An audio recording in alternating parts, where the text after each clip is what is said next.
পুরা চিংড়ি মাছ পোস্ত হচ্ছে। Good afternoon.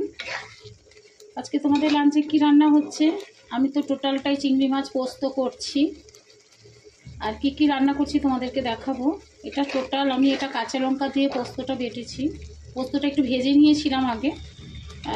ভেজে নিলে তাহলে পোস্ত তোমার ভালো মিক্সিতে পেশা হয়। এটা মিক্সিতে পিষেছি।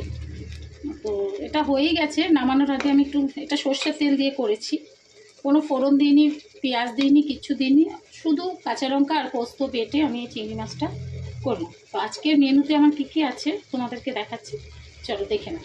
আমার এই চিংড়ি মাছের পোস্ত রেসিপি তোমরা তো সবাই জানো। আমি এটা চিংড়ি মাছটা আগে ভেজে নিয়েছি, তারপরে পোস্ত বেটে এতে দিয়ে দিয়েছি। একটু শুকনো শুকনো হয়ে গেছে বলে আমি একটু নামানোর আগে আর একটু কাঁচা সর্ষের তেল দিয়ে দিয়েছি। তো এটা হচ্ছে আমার চিংড়ি মাছ রেসিপি, পোস্ত রেসিপি। আর চলো কী রান্না হচ্ছে দেখো। এটা হচ্ছে পেঁয়াজ কলি দিয়ে, বড়ি দিয়ে, আলু টমেটো দিয়ে, এটাও একটা পোস্ত। তবে এই পোস্তটা আমি বেটে দিইনি, এটা আমি একটু ভেজে এর ওপরে ছড়িয়ে দিয়েছি। নামানোর আগে আর বড়িটা দিয়ে দিয়েছি। দেখো বড় বড়ি, বিউলির ডালের বড় বড়ি দিয়ে আমি এটা করছি। আমার হয়েই গেছে, দেখো আলু গলে গেছে।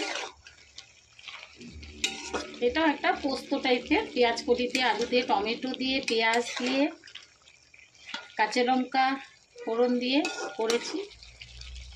এটাতেও পোস্ত আছে, দেখবে পোস্তটা দেখো। এই দেখো ভাজা পোস্ত দিয়েছি, দেখতে পাচ্ছ?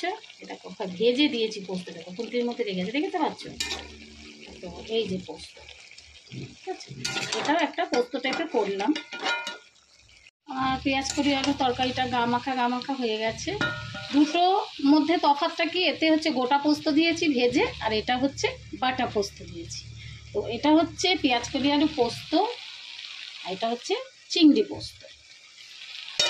খোলাটা আমি ভেজে নিয়েছি তেলে, আর শুকনো লঙ্কা দিয়ে, আর এখানে রসুন ছাড়াবো, রসুন রেখেছি খুলে, রসুন দিয়ে মিক্সিতে পিষবো। তারপরে একে পেঁয়াজ দিয়ে, কালো জিরে দিয়ে একে একটা ভর্তা মতো করবো। তোমরা সঙ্গে থাকো। এটারও পোস্ত বড়ি দিয়ে হয়ে গেছে, এটা নামিয়ে নিয়েছি। আর চিংড়ি মাছ পোস্তটা একটু শুকনো করবো, এই জন্য একটু এতে রেখেছি। আজকে কোনো তরকারিতে আমি ধনেপাতা দিইনি। আজকে কী রান্না হলো দেখে নাও। পেঁয়াজ কলি আলু বড়ি দিয়ে ভাজা পোস্ত দিয়ে একটা তরকারি করেছি, টমেটো পেঁয়াজ টেয়াজ দিয়ে। চিংড়ি মাছের পোস্ত বাটা দিয়ে করেছি, বাটি চিংড়ি যেটাকে বলে, ওটা করেছি শুকনো করে। আর হচ্ছে পোয়া মাছের তেল ঝাল করেছি, একটু পোস্ত আছে, ধনেপাতা আছে, পেঁয়াজ আদা রসুন সব আছে, সব রকমের ইনগ্রিডিয়েন্টস দিয়ে মিক্সিতে পিষে সর্ষের তেল দিয়ে করেছি। এটা খুব সুন্দর হয়েছে, দেখতে পাচ্ছ তোমরা। আর হচ্ছে চিংড়ি মাছের খোলা যেটা তোমাদের দেখালাম, ওটা বেটেছি, ওটা ভাজছি। পেঁয়াজ দিয়ে করছি, মানে কালো জিরে ফোড়ন আর পেঁয়াজ দিয়ে। ইনগ্রিডিয়েন্টসগুলো রসুন, শুকনো লঙ্কা, চিংড়ি মাছের খোলাটা ওটা মিক্সিতে পিষিয়ে নিয়েছি, তোমাদের দেখালাম, বের করে রেখেছিলাম রসুনের কোয়াটা ছাড়িয়ে নিয়ে। তো ওটাকে তোমার পেঁয়াজ দিয়ে, কালো জিরে ফোড়ন দিয়ে ভাজলাম। এবার পুরো শুকনো হবে, তারপরে নামাবো। তোমরা দেখতেই পাচ্ছ কত সুন্দর কালার হয়েছে। এটা হচ্ছে চিংড়ি মাছের খোলা বন্ধুরা। কোন আইটেমটা তোমাদের ভালো লেগেছে সেটা কিন্তু অবশ্যই জানিও, ঠিক আছে?